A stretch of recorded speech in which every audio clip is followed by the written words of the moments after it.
No mumbles, no secret backroom deals.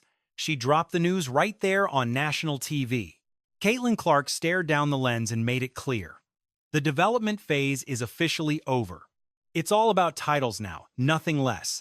That single sentence changed the entire vibe in Indiana. What followed wasn't just a plan, it was a cold, calculated execution. Kelly Krauskopf, Amber Cox, and Stephanie White didn't offer empty promises. They offered results. When the market opened, Indiana didn't just watch. They moved like a team ahead of schedule. 4 signatures, 4 answers. Every single move was a surgical strike designed for one goal: winning. At this point, the real question isn't whether Indiana thinks they're contenders, but whether the rest of the league knows they're already losing.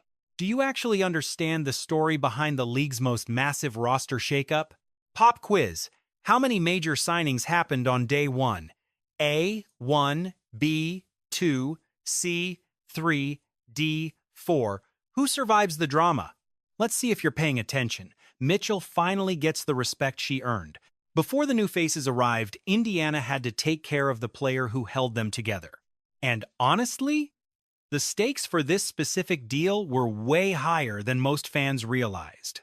Mitchell re-signed for a 1-year supermax worth $249,244. Mitchell is staying with the Fever.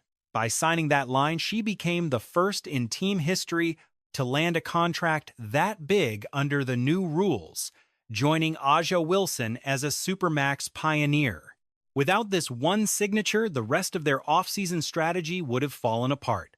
Mitchell is the high-octane engine that makes that Clark backcourt actually work. If you lose her, you aren't just losing a bucket getter. You lose the system that made Indiana scary in 2025. But the money has a backstory. Mitchell stuck around during that 5-win season in 2022, when things were beyond brutal. She stayed when the talent on the floor was frankly painful to watch. She survived 4 head coaches in 7 years. 4! That kind of mess usually breaks a player. Mitchell just took the hits and kept showing up to work. Lloyd misses. Clark pushes it. Perfect timing. And Mitchell finishes the play at the rim. She could have forced her way out, and nobody would have blamed her. Others have quit for less. Mitchell chose to stay loyal. Now, nearly a decade later, she's officially the highest-paid player in Indiana Fever history. Want to see if your basketball instincts are actually correct? The answer is D. You keeping up? Drop a comment and prove you know the game. Going into this offseason, the vibe around her situation was genuinely tense. She just grabbed all WNBA honors in 2025, finished 5th in MVP voting, and averaged over 20 points a game. A superstar like that on an expiring contract gets a lot of phone calls very quickly.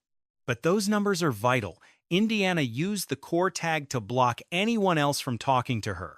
Absolutely. That is exactly the right move when you're protecting the best guard duo in the entire league. With that tag, Indiana held the power, and Mitchell decided to stay put instead of testing the market. Look closely at that 1-year deal, because it isn't just about this season. Clark and Boston are both coming up for max deals under the new CBA soon, and this short contract gives Indiana the cap space they'll need when those talks start. Mitchell is betting on herself while chasing a ring. That tells you everything about her. That's a player who wants a championship trophy more than she wants a long-term safety net elsewhere. From a pure basketball perspective, this contract looks like an absolute steal. When Mitchell attacks the rim and collapses the defense, she kicks it to Clark in the corner, leaving opponents with no good options. If they load the paint to stop Mitchell, Clark gets a wide-open 3. If they chase Clark, Mitchell has a clear runway to the hoop. Kelsey Mitchell isn't just a sidekick. She's the reason defenders can't breathe when Clark has the ball. During the break, Clark nails a triple off the move. That pin-down play is just pure gold. Talk about a jump. 5 measly wins in 2022 to first-team All-WNBA status by 2025. That supermax for Mitchell, that's not a gift, it's earned. It sends a massive signal to the whole league this winter. Look, the front office is finally saying it out loud. Indiana is officially a place players actually want to be. Free agents are calling them now. The Fever aren't the ones doing the chasing. The vibe has shifted entirely. It went from a locker room people just put up with to a culture players crave. It's a bold thing to proclaim. Plenty of WNBA teams call themselves destinations only to watch their main targets walk away and sign elsewhere. The Fever talked the talk and then immediately backed it up. Mitchell had every reason to walk, yet she chose to stay home. Management nailed the contract, paying her what she's worth while keeping their options open.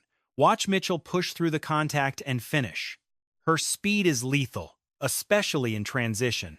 That move alone sent a loud message to every free agent watching. Show up here and we'll treat you right. We'll build the squad around you and give you a real shot. She was the quiet engine behind this overhaul. Indiana knew exactly what they needed the second the final buzzer sounded. Go all in while the window for Caitlin Clark is wide open. Lock down the paint beside Aliyah Boston and build a bench fast enough for this high-tempo offense that won't fall apart late. This is why bringing in someone like Monique Billings isn't just gossip, it's about fixing the foundation of the team. Last year, the Fever occasionally looked like a powerhouse capable of making a deep postseason run. Clark's vision in transition shifted the defense entirely. Meanwhile, Boston was still that absolute beast in the middle. Sneaky backdoor cut. Boston finds Mitchell for the easy bucket. They've run that play twice now, but honestly, the difference between maybe and scary was always that missing piece at forward next to Aliyah. They tried different lineups, hoping for more grit and muscle. They had vets like Natasha Howard, but they didn't quite mesh with this new lightning-fast style of play. It wasn't about hustle, it was about fit. This system demands bigs who can sprint the full length every time. Guard the perimeter. They need scorers who won't get in the way. Indiana's power forward isn't a traditional bruiser. They're more like an oversized wing. When Clark hits the gas after a board, look, they were guarding her well for a minute. But that's why you never let her touch it. Clark drains another long-distance bomb, that's 2. She's already up to 10 points. The first big to run the floor decides if they get a quick bucket or have to struggle through a half-court set. Last year, they were often just a step behind. One tiny hesitation is all it takes to go from an easy deuce to facing 5 defenders. Monique Billings? She is practically custom-made for a role like that. She's a mobile forward who loves running the floor, can take a hit at the rim, and doesn't need to hog the ball. For a fast-break team like the Fever, her worth is in how she stretches the floor from rim to rim. Opponents have to honor her speed. Monique Billings checking in. She's just a reliable athlete who goes out there and gets the job done. She's the quiet type. Her movement creates lanes for Clark and leaves Mitchell wide open for those kick-out triples. But the real key? Defensive versatility. Since Boston usually stays home in the paint, the other forward has to be able to switch, rotate, and defend without hacking. Billings is quick and brings tons of energy, making her way more useful than a big who just stands around.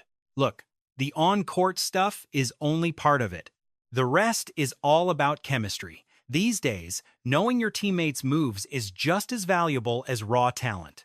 The Fever coaches, with Stephanie White at the helm, are betting big on players who already have a history together. Clark and Mitchell already have that sixth sense for where the other is on the court after playing together so much. Bringing in a forward who already understands that reactive style of play makes the whole transition nearly seamless. Billings isn't just about spacing, she's about making the team talk. If a lineup doesn't have to claw back from rookie mistakes, it actually survives those pressure-filled minutes. This is where Indiana's sales pitch gets really interesting compared to the Liberty or the Valkyries. Both offer big markets, deep rosters, and roles that are already set. New York grabbed it by 5 in overtime. Even Teaspoon can't hide how wild the energy is. But Indiana is dangling a very specific, very rare carrot. A guaranteed starting spot in a machine still being built around 2 massive stars. That matters. In the WNBA today, fit beats depth.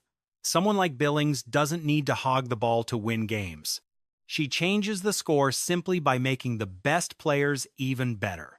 Positioned the right way, she turns boards into fast breaks, Clark's speed into easy layups, and stagnant half-court sets into constant rim pressure. Then there is the financial chess match going on behind the scenes. With a hard salary cap, timing your moves is just as vital as the actual talent you sign. New teams like Golden State spread their money out, while contenders like New York stack it at the top. Indiana's real edge is having those core stars while finding the exact right puzzle pieces to fill the holes. That is the whole damn point of going after a player like Billings. She fires the pass up to Monique Billings, who just knows how to finish at the cup. This isn't star chasing, it's system building. Imagine pairing Clark's insane pace with a forward who sprints every single possession. If she defends clean and understands spacing by heart, this offense becomes a nightmare to try and stop. Defenses can't just double-team Clark anymore without getting absolutely burnt at the rim every single time. That's the big off-season move. It's not just about adding name. It's about making everything run smooth. Tasha Harris is changing the game without making a sound. Usually, these signings come with a megaphone. Official press releases, fancy graphics on Instagram, the whole corporate song and dance. Harris didn't get any of that. Her signing leaked in the most hilariously accidental way possible. Fever GM Amber Cox and coach Austin Kelly posted a workout clip featuring Harris. They tagged it feeling feverish, and anyone with a pulse in the WNBA world knew exactly what was up. You don't fly a player in to work out while the GM watches, unless you're ready to sign. And you sure as hell don't post it with that hashtag unless the ink is basically dry. The news broke itself before the team could, and the internet obviously caught it immediately. Drama aside, the Harris signing fixes a massive headache that Indiana has been dealing with all winter. That backup guard spot needed fixing. Sydney Colson's ACL tear has her sidelined for 2026, and the other backup options have all moved on. Indiana, even without the hype around Caitlin Clark, was on fire going 7-3 over their last 10 games. Whoever takes those minutes can't just be someone holding a clipboard until the starters catch their breath.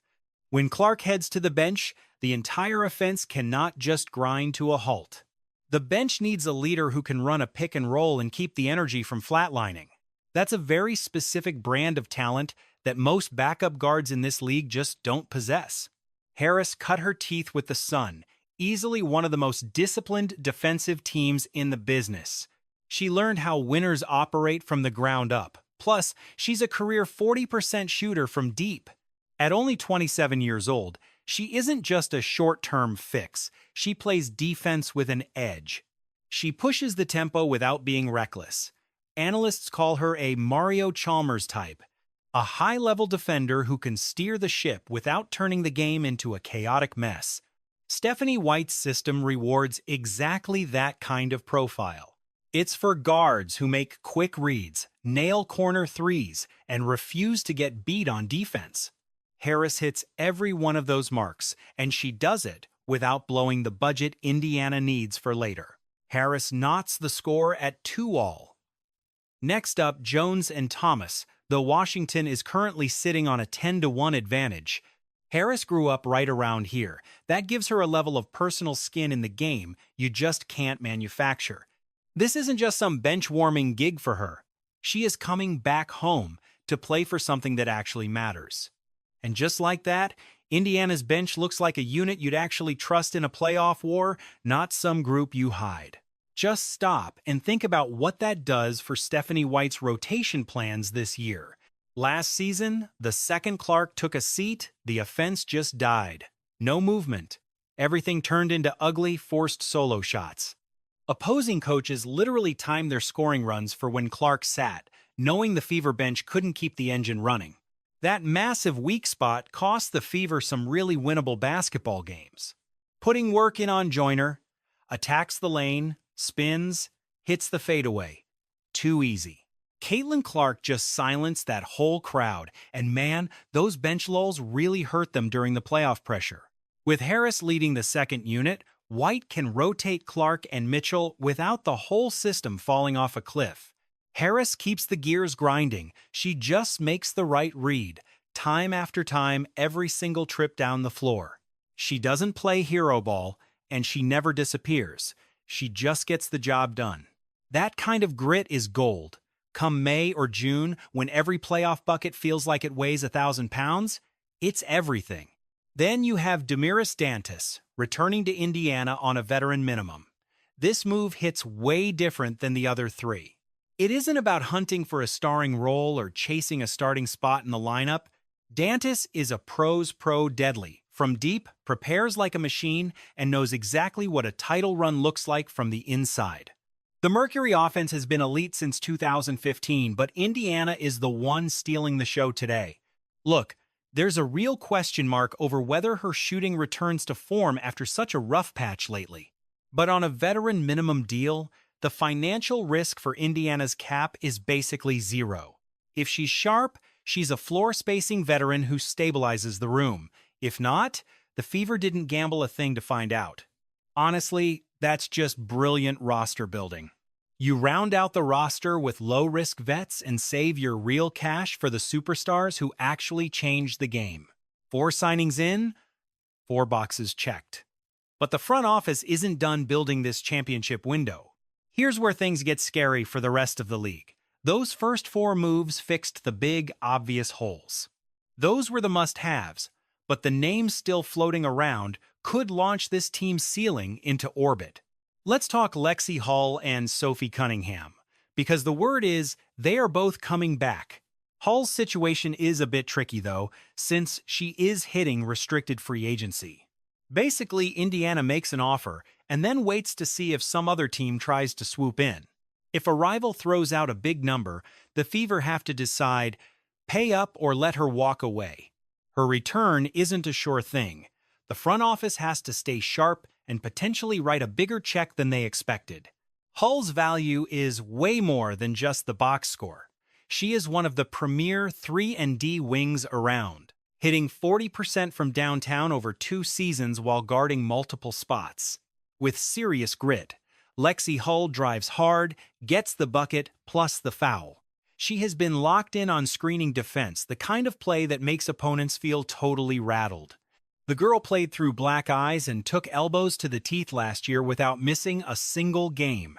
You can't just replace that toughness. And Cunningham? She showed real offensive spark before that injury in 2025.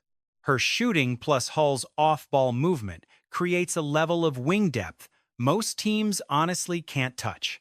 She has also been Clark's biggest cheerleader in the press.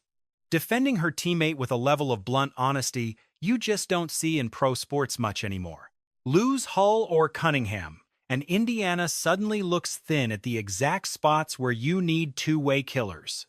That core of Clark, Hull, Owusu, and Cunningham, it's already proven it can win. Breaking that chemistry up would be a disaster, and trust me, the front office knows it.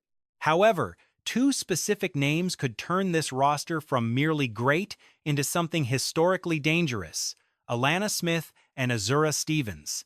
Smith is a Swiss Army knife, guards everyone, hits the deep ball, and switches onto guards without missing a beat. That is exactly the edge Indiana needs when a playoff rival starts hunting for weak links in a tight series.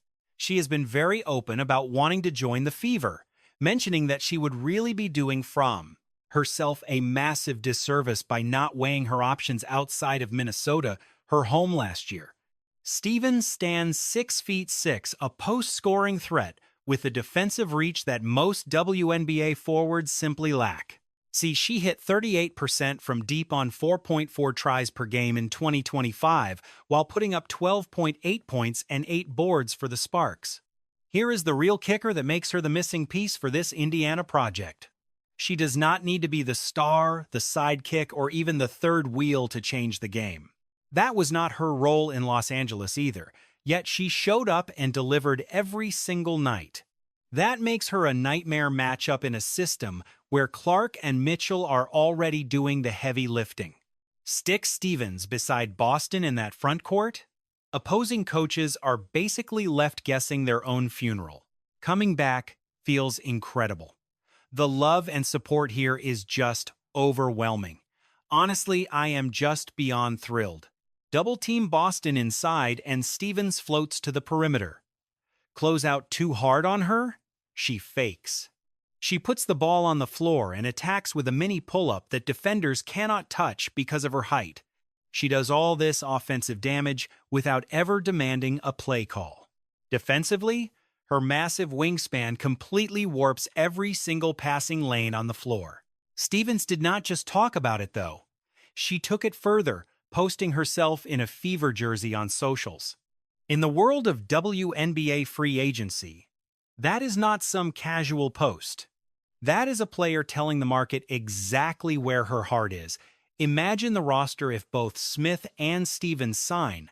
Clark and Mitchell running the backcourt, Boston locking down the paint while Parker has finally found her rhythm. She had sunk 7 straight over her last few games, bringing size and spacing. Smith guarding the perimeter, Stevens owning the post, Harris steering the second unit, Hull and Cunningham rotating wings, with Weddington as the veteran anchor. This is not a team hoping to make the cut. This is a roster built for deep playoff runs. But the cap math? It is genuinely tight. Between Mitchell's Supermax, Clark's $528,846 salary, and Boston's contract, you are looking at $3.1 million out of $7 million. That leaves roughly $4 million to fill out the remaining roster. By 2027, the core salaries get way more expensive. This window of opportunity is wide open, but it is closing fast. Every move from here on out is like threading a needle in the dark, and then everything goes silent. No updates, no news, just the suffocating pressure of high expectations settling over Indianapolis like a storm that has not quite hit yet. Caitlin Clark has already made it clear: a championship or it is a failure. That is the standard now, set by Clark and the leadership team led by Kelly Krauskopf. Amber Cox and Stephanie White have already moved with a speed that shifted the league's entire power dynamic. But in a sport decided by tiny margins and late-game fatigue, a quick response does not actually win you trophies. Execution does. What they have built in Indy is no longer just a theory. It is not about potential anymore. It is about chemistry under fire, physical durability, and whether every gear turns when the game slows down and the lights get bright. The regular season does not just reward talent, it has a way of exposing every single flaw. That is where the story really begins. Every move, every adjustment, and every risk this front office took will eventually be measured against one single standard: late season pressure, summer exhaustion, and that final brutal sprint toward the postseason. Some nights they will look untouchable, and others, it will all feel incredibly fragile. As training camp nears and the season looms, Indiana stands at a weird crossroads, half hope and half a cautionary tale.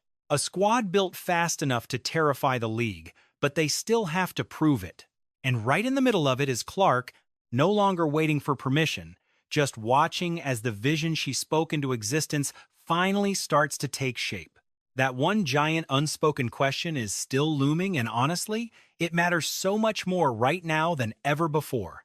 When things finally get real and the season demands grit over hype, will this specific Fever squad actually find a way? Or is this the exact second where the massive gravity of everyone's expectations finally becomes too heavy to carry?